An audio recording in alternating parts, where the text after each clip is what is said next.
in Uganda.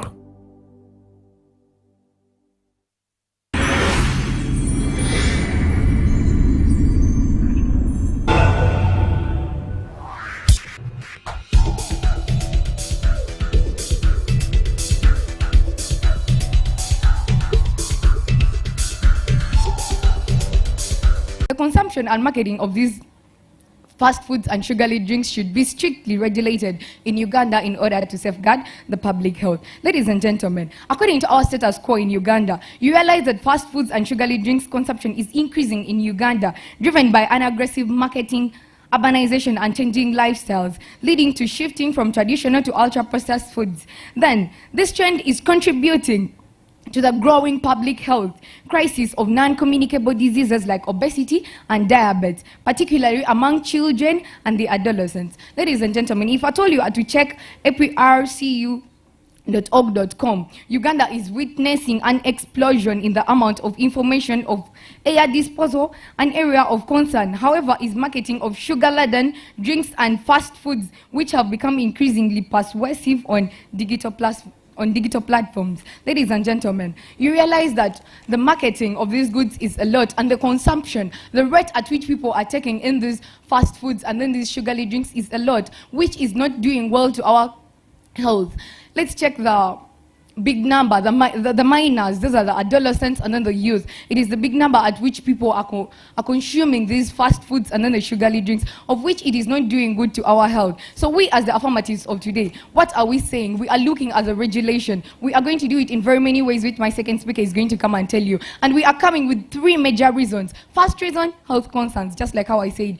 We are prioritizing health. Of course, health is wealth. Secondly, we are looking at economic costs. And then lastly, we are looking at regulation, because it has been effective before. We have looked at things that have been regulated, things like alcohol for minors. So regulation has been effective before. Therefore, it is going to work. We are seeing most of these young people, the adolescents, are taking alcohol. So I wonder how the regulation they are talking about has been effective. These young people have been taking a lot of this alcohol, and you find that most of the people in these rehabilitation centers are the youth that have been affected greatly by the consumption of alcohol. So back to our case, we as Team Negative, ladies and gentlemen, we come and tell you that, you know what, instead of strictly regulating the consumption and marketing of these fast foods, we are going to come with a plan of educating these people. How are we going to be educating them? Creating awareness platforms such as these ones that we are attending today, ladies and gentlemen, to inform the house, to inform the general public, which is the market, and they are the ones who are consuming these fast foods that they mentioned in their first speech.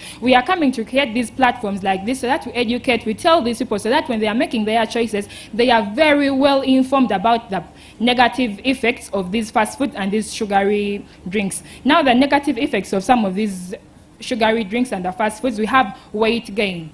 And this weight gain, ladies and gentlemen, comes not only in just consumption, because if I eat a plate of KFC today and I don't go back to it, I don't think it's going to cause an effect to me. But these effects come in the continuous consumption of these foods and these sugary drinks in very large amounts, ladies and gentlemen. So how is Team Affirmative going to come and regulate these things strictly? Because their plan was not quite clear, ladies and gentlemen. We are saying rejected. We are saying that in our plan of educating these people, we are going to tell them on some of the healthy lifestyles they can eat, because I know you can consume these fast foods and these sugary drinks, but if you maintain a healthy lifestyle, what are some of these healthy lifestyles? For example, this morning, some of you, ladies and gentlemen, participated in the walk, not so? So some of these things are some of the daily lifestyle that you should be engaging ourselves in actively, because if you eat that food and you go and carry out these physical exercises, you're going to burn these excess calories that are not important in your body, that are going to help you to maintain a healthy lifestyle, ladies and gentlemen. I'll start by asking a question. What has made people smoke less? Knowing the dangers of smoking or the effective regulations that have been placed against smoking. Kalinaki Aaron, Team Affirmative, Lakeside College, Luzira. Now, my major burden here are 2 things. 1, to show you why regulation is the way to go, and 2, how we plan to regulate. But before I go into that, allow me to attack the issue of education. Now, education is part of regulation, ladies and gentlemen, if I may inform you. That is why it falls under our bracket of strict regulations. And education is not going to work. Take an example of corruption. Children are told not to be corrupt straight from their cradle days in school, but at the end of the day, corruption is still a looming issue in the country. When you look at a few years back or a few months back, Uganda was actually in the Grey Index of the World Bank. Why? Because of corruption. So education is not going to be as effective as some of the regulatory tendencies that I'll bring up in my speech. Now, our standpoint as Team Affirmative, why we are supporting the resolution. We as Team Affirmative believe that the right to life supersedes any other rights and freedoms. And the government's number one duty to its citizens is to protect this right to life. I'll come back to that later. As I was telling you, the government's number one duty is to protect citizens, is to protect the right to life. Uganda's 1995 constitution, particularly chapter 4, mandates the protection of fundamental human rights and freedoms, obligating the government to respect and fulfill these rights of the citizens, particularly the right to life, which is in Article 22 of the Constitution. Now, why are we advocating for strict regulations? Number one, health concerns. Fast foods and sugary drinks are currently the leading causes of non-communicable diseases. This is type 2 diabetes, obesity, heart disease, and fatty liver disease. And currently, heart disease is the number one global killer, ladies and gentlemen. Heart disease is killing people at a rate faster than we can count. Now, in Uganda, non-communicable diseases are an emerging challenge, accounting for 11 to 12% of the disease burden and 33% of all deaths in the country are due to heart diseases. Where are these heart diseases coming from? These heart diseases are coming from the fast foods and sugary drinks that people are consuming at an alarming rate. Allowed. I would like you to tell me some of the tools you're going to use in regulation. I'll come to that later in the course of my speech. Now, deterioration in academic performance. This is still under the health concerns, robbing the country of its future generation of elites. Now, what am I meaning here? Children are going to get heart diseases. Children are going to get type 2 diabetes. This is going to reduce their lifespan. This is going to keep children in and out of hospitals. In the end, children are not going to be able to concentrate in class. Children are going to perform poorly, and the country is going to be robbed of the elites that could probably take this country to the next step in the generations to come. However, if we do regulate this strictly early, children will be kept healthy because they will not be overly consuming these sugary drinks and the fast foods. I'm just impressed from the first person who came and from the last person who has come and confused the house that education is not working. Because he has disrespected everyone who is here. Today we are here because of education. I wonder why he comes and tells us that education is not going to work. Today, we are talking about education. We are coming as team negators to educate the people on how to regulate, on how to stop taking in these things. They have told us that, they have come and told us the effects of taking in the product, but I've not had them clearly explain to us exactly them as, I don't know which team they have come, but for last we have come as the team government. How is their house coming to help us, or what are the tools? I told him about the tools he said he's going to talk about in the course of his speech. I didn't hear you clearly talking about it. They have talked about the taxing of the products that are the fast and the sugary drinks, but we are aware that the KFC is capable for paying all the taxes, because what they are planning is a short run for a long-term problem. In a short run, they will talk about regulating, and they have said this has been efficient. Then if it has been efficient, they have not brought us as something that is so innovative or that is going to be new from what has been done by the government, that they are going maybe to put something. Maybe we have not seen something from you.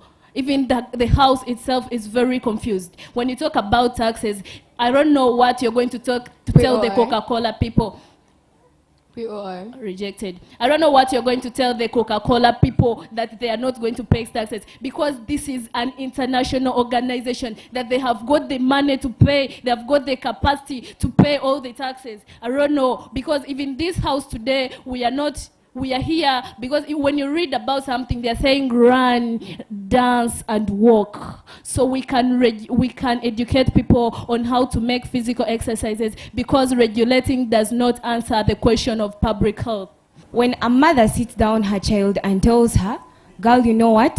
do not wear miniskirts, do not move out at night, I believe that is education. When this girl learns about the dangers of moving out at night, the dangers of wearing miniskirts, they are going to regulate what they have been doing. They are going to regulate where they have been moving at night, at night and all those other things. Now, when we speak of education as Team Affirmative, when they come and tell us about education, we as Team Affirmative take it in a way of regulation. Why? Because regulation or education is part of regulation. Because when I set up a school canteen and I tell them, you know what, we are limiting the sale of this and this we are limiting the sale of fast foods in these canteens. We are educating. You are not going to limit something and you're going to stop at that. You are going to go ahead and educate them to why are you doing this? Why are you doing that and that? When they speak of alcohol, when they regulate alcohol, they tell you, you know what, when you drink and drive, you're going to cause an accident. When you do this and this, they give you repercussions. Meaning, with that education, you're going to stop certain activities, hence regulating, hence reducing what you have been doing. Now, when we come as Team Affirmative, we have come to show you that the consumption and marketing should be really restricted. Why? Because we are losing people. We as Uganda are losing people and house. We are a low developing country. Now when we lose the population, we are losing labor. We are losing people who can work for us. We are losing people who can get educated and become important people in life. Sorry, I won't take it. Now when we speak of education, we are speaking of helping people learn through through regulation. We are teaching people how they are going to learn about the dangers of these fast foods and sugary drinks, ladies and gentlemen. Through regulation, we are teaching them the dangers of each and everything. Now when they come and tell us about the economy and everything. We are looking at the life, ladies and gentlemen. What they want to tell me is that they are going to attain a self-sustained economy without people. How are you going to attain a self-sustained economy without people to run it? Without people, those same people whom you have sacrificed, if I may use the right word, whom you have sacrificed to diseases like the heart disease, which our second speaker has told you is the #1 leading cause of death, ladies and gentlemen. Why are we losing our people, yet we can regulate, yet we can fight this in the due course? And we are telling you that we should limit and regulate these things in schools. Why? Because this is a young generation which can understand very fast and they can know the dangers very fast, let alone someone who is above 18 who is going to take it at heart. Now, when we look at regulating to the young ones, as our first speaker said, we are teaching these people from their childhood that, you know what, the high consumption of these sugary foods and everything is bad. This is why we are teaching you to regulate. And when we speak of regulation, we do not mean banning. When we speak of regulation, we are limiting the consumption, meaning you can take in something at a very small rate. Unlike Team Negative that is telling us we are going to ban, ladies and gentlemen. Ladies and gentlemen, today as we debate about the restriction but strictly regulating the consumption and marketing of fast foods and these soft drinks, call them sugar drinks. Ladies and gentlemen, what are we advocating for here? We are safeguarding the public health, ladies and gentlemen. Team Affirmative fails to come here and clearly bring a solution to this challenge that we are facing. We have seen many people taking these fatty foods as it has been characterized from the first speeches. Thank you for understanding that. But they are failing to bring a clear policy, they are failing to bring a clear way to curb these, ladies and gentlemen, yet many people are leaving us. They come here and advocate for marginalization of people. From their first speech, they call the adolescents and the youth the minors. Imagine. Here we are advocating for the whole people, whereby every age counts, every age matters, because every chick rose from an egg. Do you agree that alcohol has been restricted to persons under 18 years of age in Uganda, but even today children are consuming alcohol? I am not aware of this because I did not take alcohol as a child. Your answer is yes or no? It's fine. Do you know that producers have money to pay the taxes that we are going to use as the strict regulations? Yes and no. Instead of educating the consumers about the negatives and the positivities of the junk foods and the juicy sugary drinks, they just want to strictly regulate them without any education. Still consumers will go look for that product even if they are high, because increasing the taxes or increasing the money does not stop me from my choice. The choice remains the choice. Ladies and gentlemen, we are what we eat. Do you know about Teflon and related chemicals? Yes. Okay. Is Teflon safe to use in utensils? No. What reduced its use? Knowledge about its effects or the legal ban that caused advancements in what we use in our utensils? Come again, you are not direct. Why do we use less Teflon in our utensils? Because we know it has bad effects or because it was legally banned? Thank you. International Naming Standard 211, sodium benzoate. Is it true that in extreme conditions, for example, high heat, it forms benzene, a non-carcinogen? No. Is this present as a preservative in most fast foods and sugary drinks? No. Thank you. According to Dr. Stephen Westbain's popular book, Fragile Hearts, we're still here, Speaker.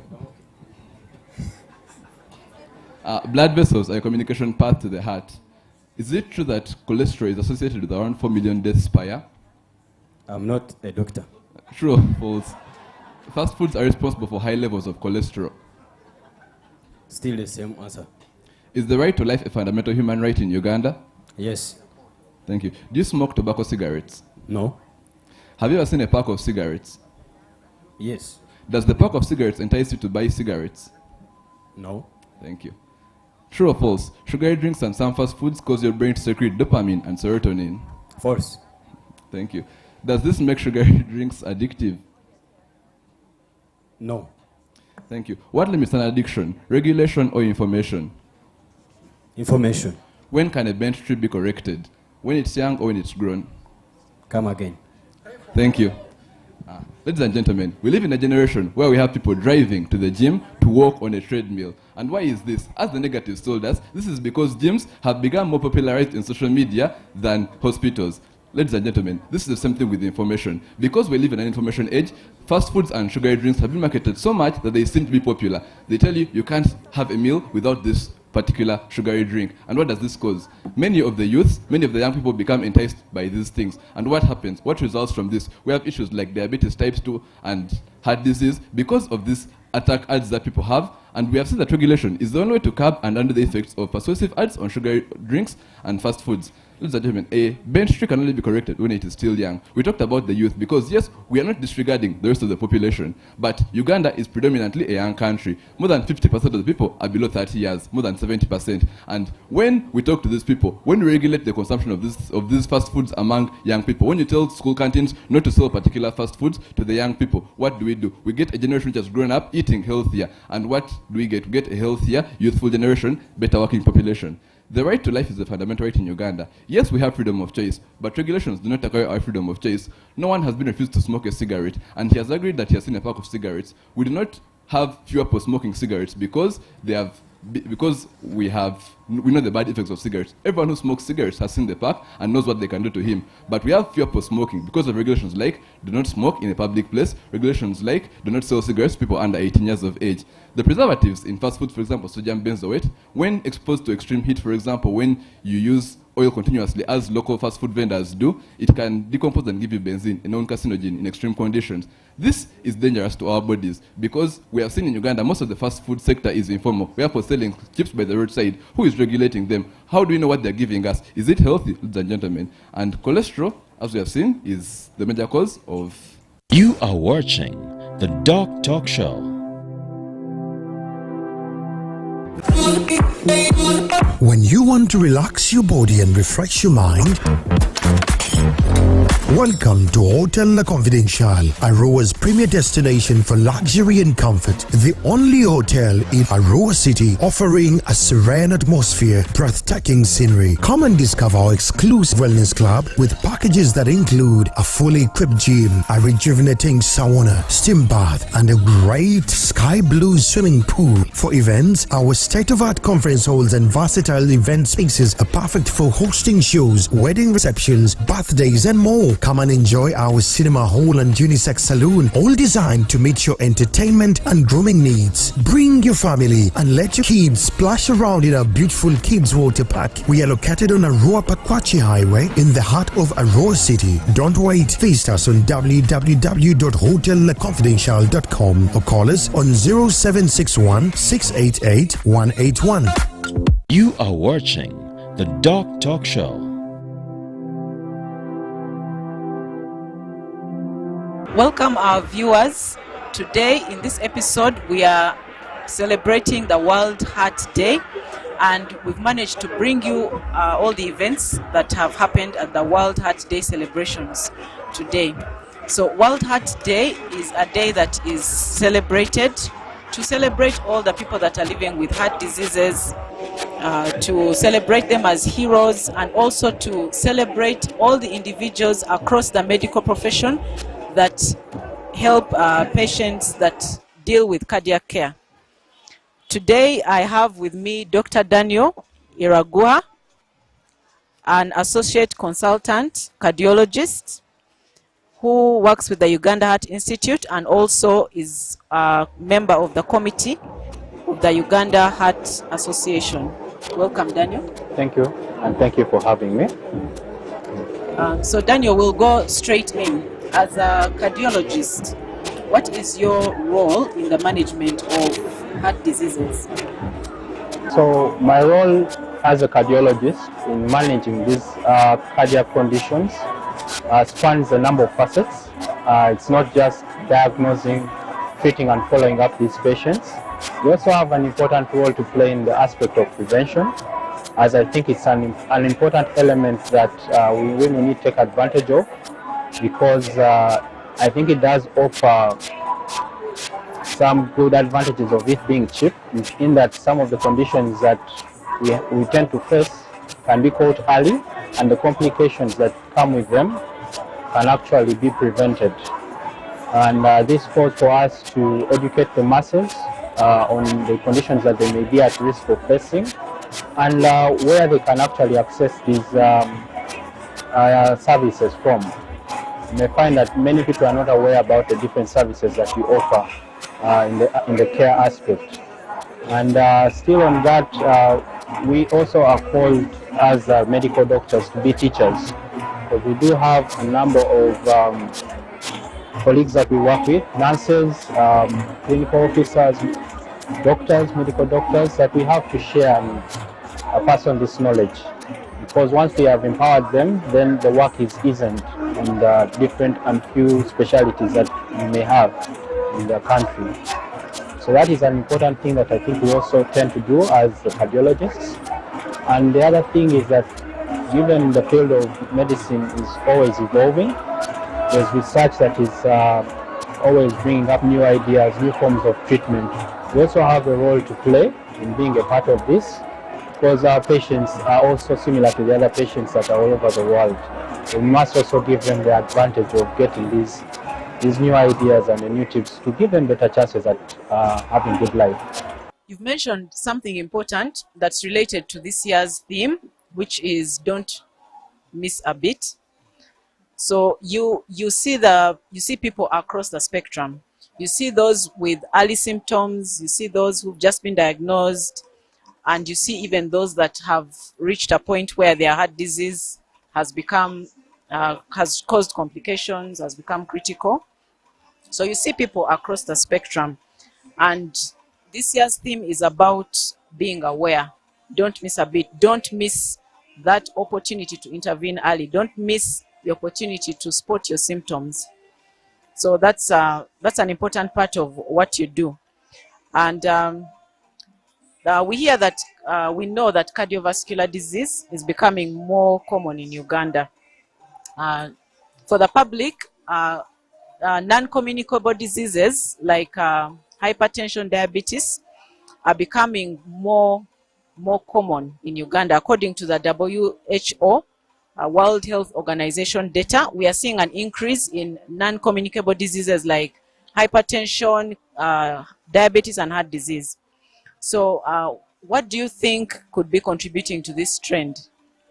I think what is one of the biggest contributors to this trend is that there's a lot of urbanization and modernization of things, which the Ugandan people and population are adopting.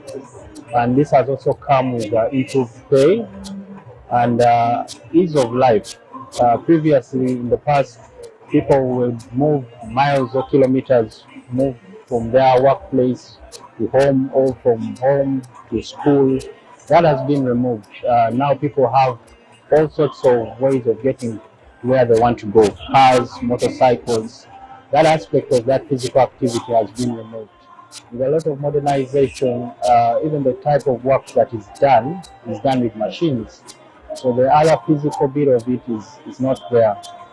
And then, of course, with urbanization and adopting new lifestyles and diet, you see you have a lot of these fast foods that are now available. That's at the high end, but also you can have these people that are the vendors that sell these fried chicken, fried Irish potatoes. They are easily accessible at a cheap cost. These types of meals are not healthy, as you can see what has been preached. We want people to have more of a vegetarian kind of meal with fruits. But we're having a lot of oily, starchy foods, and these also come with salt addition. These are not good in keeping with heart health. So I think those are some of the things that could contribute. The younger people are taking up this lifestyle of taking a lot of alcohol, the number of these substances that I think are easily accessible. Those are some of the things that contribute to young people getting heart conditions like heart attacks. People as young as 30, 35, that was something that was seen to occur in the much older population. But we're seeing that happening now, the smoking that people do. All those are things that I think are contributing to these things coming up much earlier. And the other thing is that people are not aware. I think also now with more increasing awareness, people seeking care, we're getting more picking these things early. Hypertension in the young people. Yeah, that's what I can say. For the public to know. And you must know that at this event, one of the things that stood out to me is that we've had only healthy snacks. So we are providing only healthy snacks here, fruit, apples, bananas are here for people to snack on. So there are no chapatis and sodas here, because a healthy diet is one of the things that's very critical for good cardiovascular health, and that's what we are trying to encourage the public to do, to prioritize, to think more about the diet that they are consuming, to take it more seriously. So back to you, Daniel. So we have you as a cardiologist, you work with so many other doctors, so many other specialties. So what other specialties do you work with, and how important are these collaborations for you as cardiologists? The patients that we do work on are not entirely only cardiac.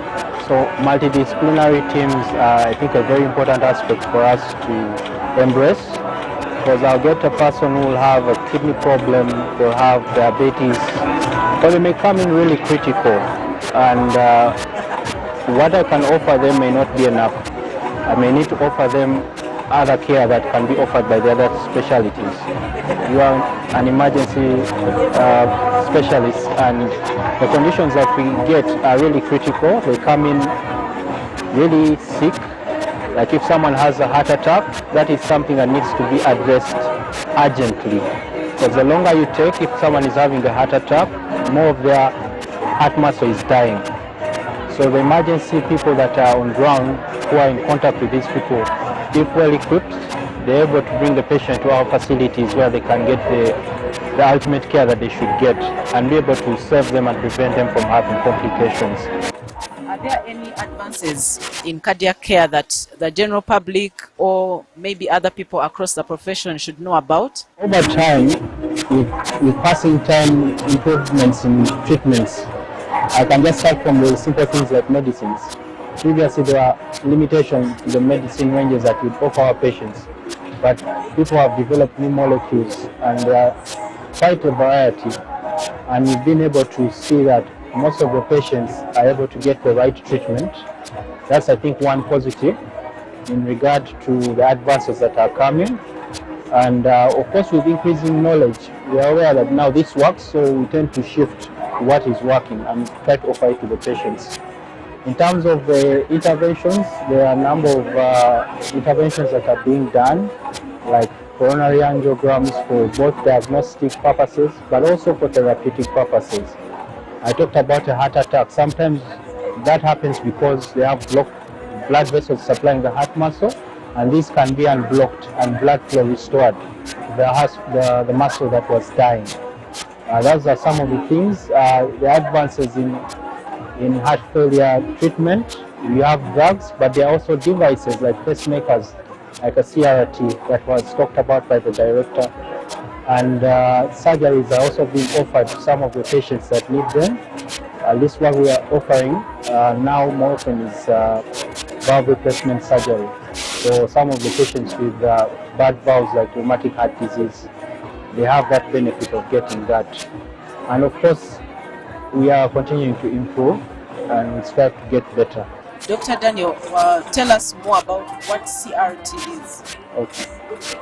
Yeah, so like I had stated earlier, is that it's an advanced form of care offered to patients with heart failure, but they have to qualify for it. Not everyone does qualify for it. It's a special category of people who have big hearts, they're on heart medication, but the heart medication is not improving their symptoms.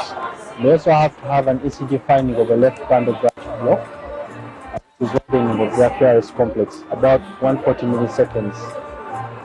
So this is a procedure that involves making a small pocket around the collarbone and then having access of leads that are delivered within the heart. So these leads are placed in such a way that they help the right and left side of the heart, the ventricles, to work in synchrony as compared to what they were having before. Once you have this synchrony achieved alongside the medication, you usually tend to see good outcomes for them, and they tend to do well. Yes. So that's cardiac resynchronization Correct. therapy. Okay, thank you. So that's one of the advances in cardiac care. So for the public, Uganda Heart Institute is one of our leading facilities in terms of cardiac care. Am I right, Daniel? I think the first open heart surgery was performed in Uganda Heart Institute, if I'm not mistaken. And it's one of our facilities that sees very many cardiac patients and has been very, very pivotal in our cardiac care in Uganda. Thank you so much, Dr. Daniel. So with that, I'll just let you go. Thank you so much for your time. You are watching the DOCtalk Show.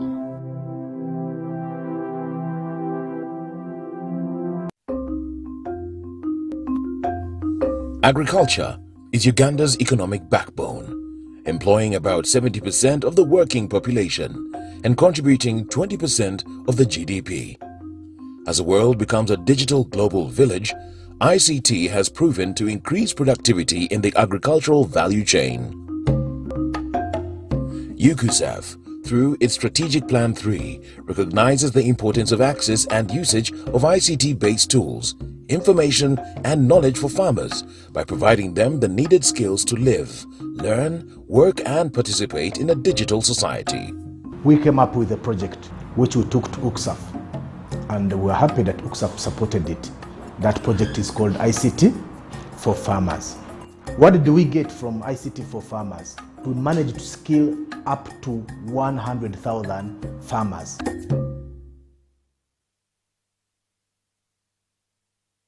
You are watching the DOCtalk Show.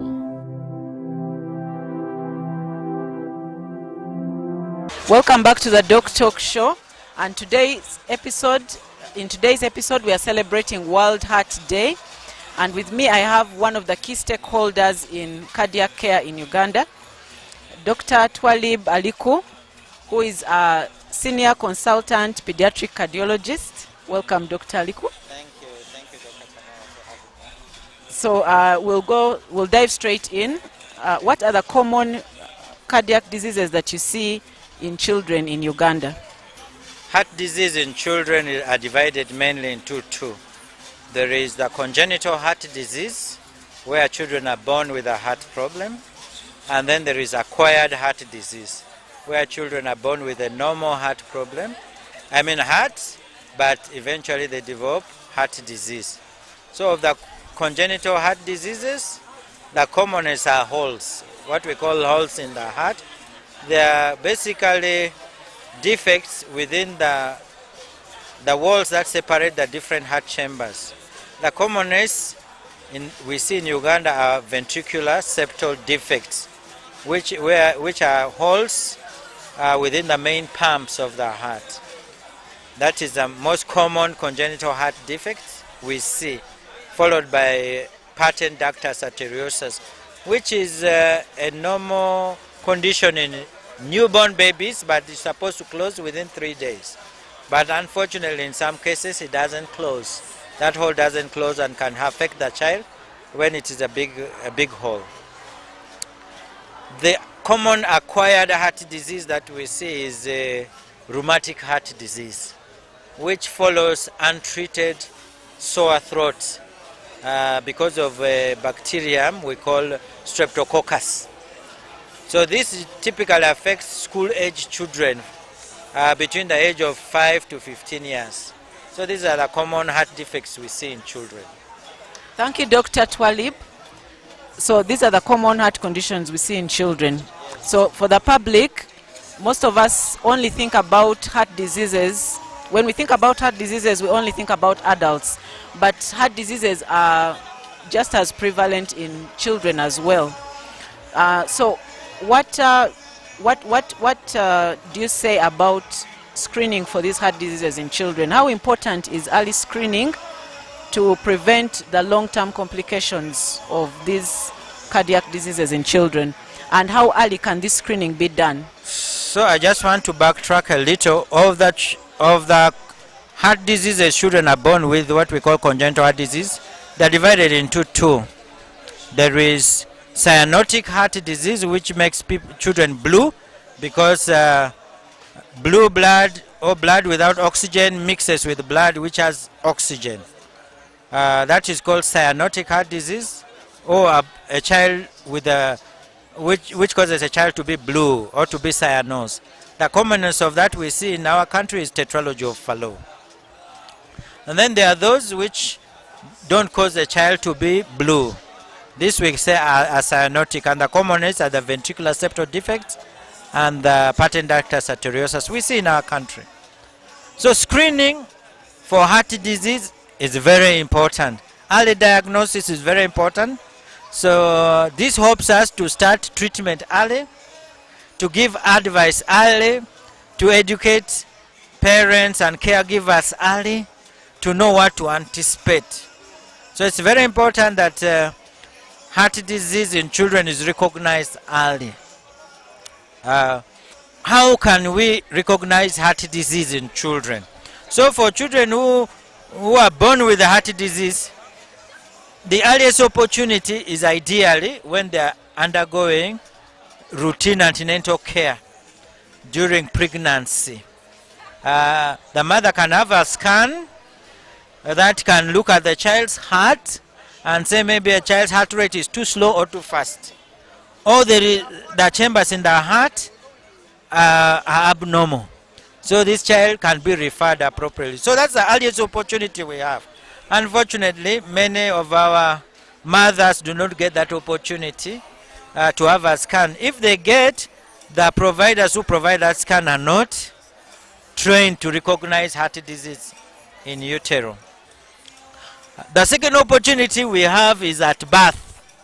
At birth, that if a child is checked by a trained health worker and recognized to be abnormal or to be cyanose or to have difficulty in breathing, that child can then be referred appropriately. There is a test we call pulse oximetry to check the oxygen levels. We know that if that test is offered to a baby, a newborn baby, it can detect some of the critical complex cyanotic heart diseases at birth, or at least before discharge from the hospital at birth. Unfortunately, this test is only available in some selected facilities, mainly in private and probably in urban centers where there are doctors who attend to these newborn babies.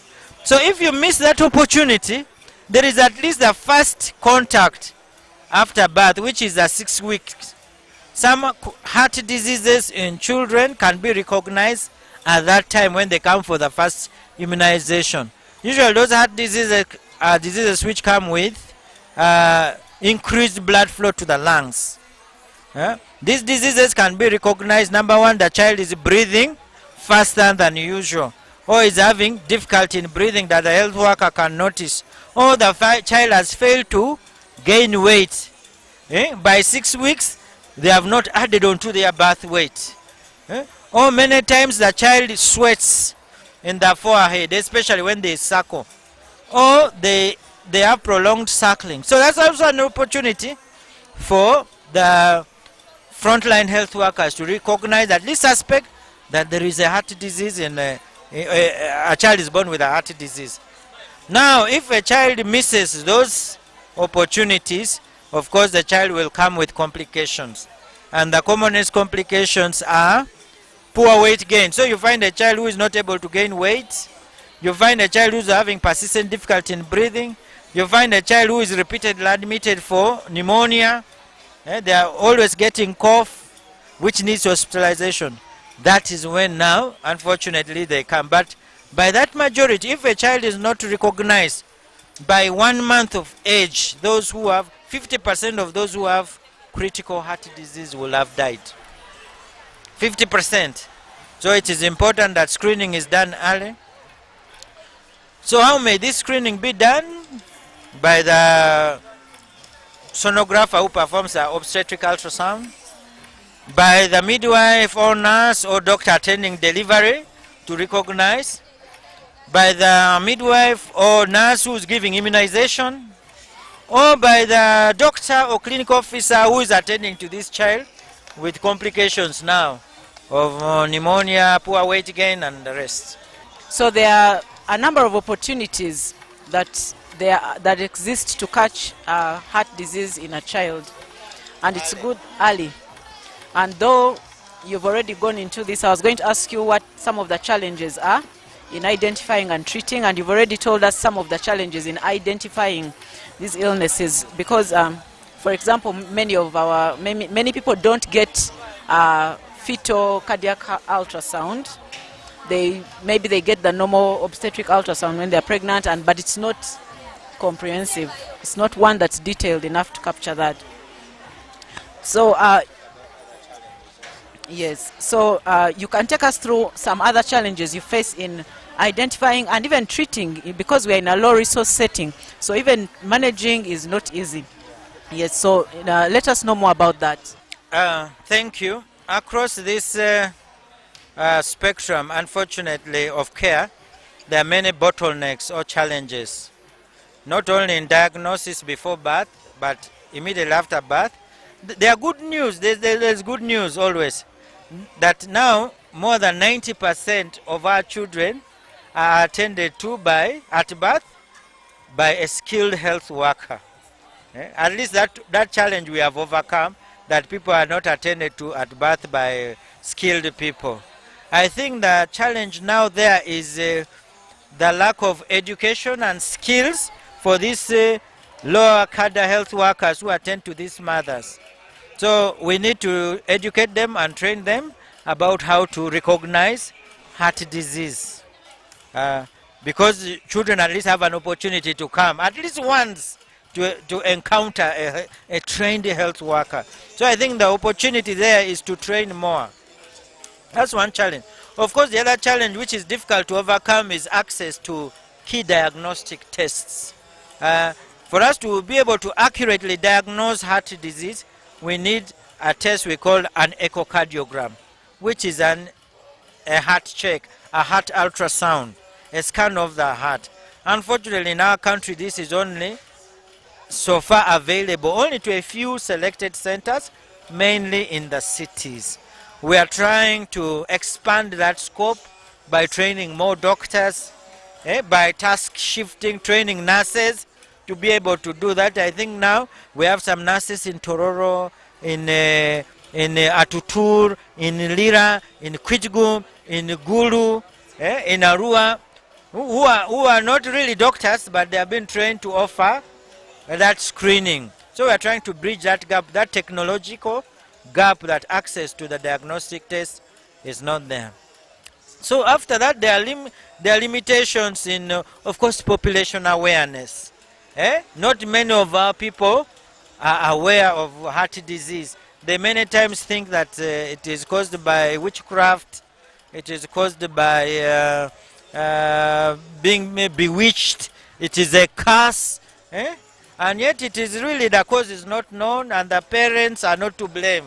It is really chance in most of the cases. So we have those challenges of knowledge, general population awareness. And then of course there are challenges in care, in treatment once you've been diagnosed.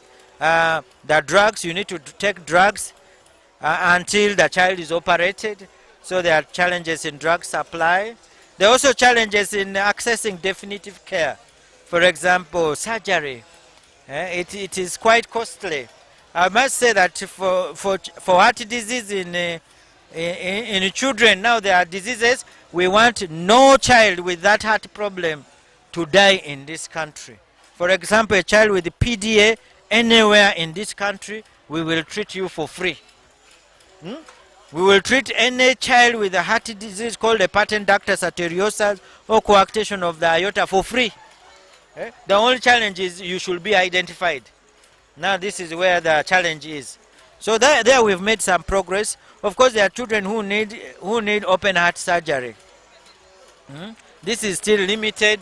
We are trying to increase the scope. We hope in the next 5 years we will put heart centers, regional heart centers, at least 4, and then we are able to overcome that barrier. So that's another challenge. Thank you very much. So what would you advise, like for the parents out there watching, for the healthcare workers out there watching, what general advice would you give them in terms of recognizing early signs of cardiac disease in children?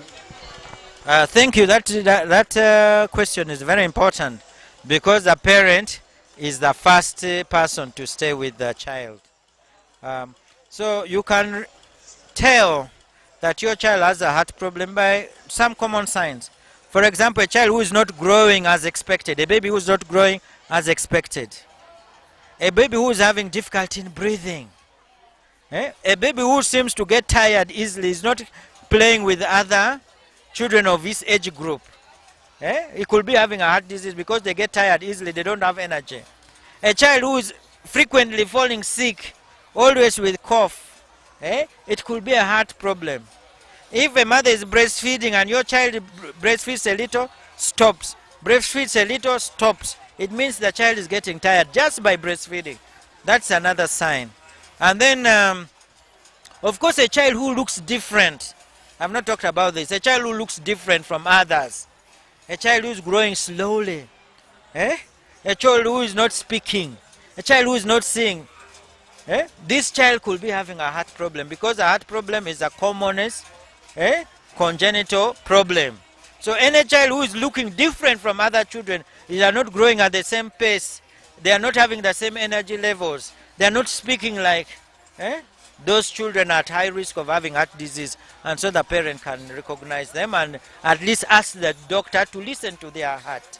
We are here, the theme is don't miss a heartbeat. So ask your provider to listen. And this is what I tell mothers, please ask your doctor to listen to the heart. Many times we can recognize heart disease by listening to the heart. There are things we call heart murmurs, noises in the heart. This is usually the common symptom when the doctor checks. Thank you very much. And thank you very much, Dr. Twalib. You've given us a lot of information, a lot of useful information for pediatric cardiac illnesses. And most important for us to know is that children also suffer from cardiovascular illnesses. Some they are born with, others they acquire along the way. There is one commonly acquired here called rheumatic heart disease. It's quite common. One would think that if your heart is born healthy, then you cannot fall sick. But it's possible to fall sick, get an illness in your heart muscle, and you develop a cardiac illness. So thank you very much. And we are going to take a short break. Thank you, and stay tuned to the DOCtalk show. This message is from the Ministry of Health with support from partners.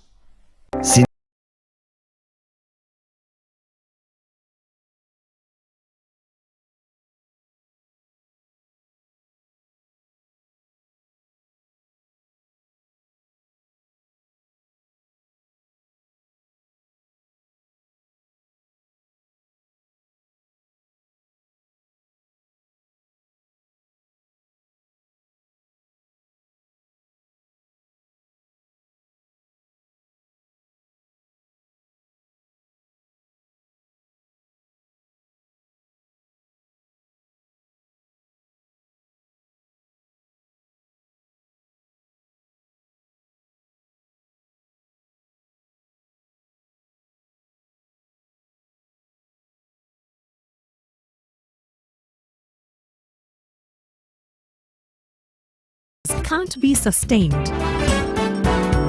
Eating can't be stopped. It's even harder to lose weight. Come and give it a try. Ginshikang L-carnitine chromium capsules. Plant extract, scientific ratio. Take 3 capsules each time. The active ingredient accelerates fat burning,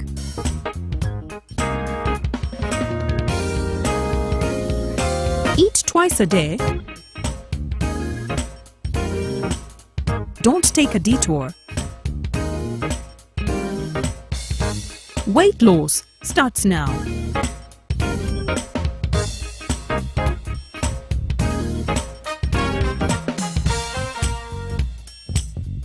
Ginshikang L-carnitine with chromium capsules helps you stay in shape. Please follow medical advice when taking this product. For more information, visit our website www.hgo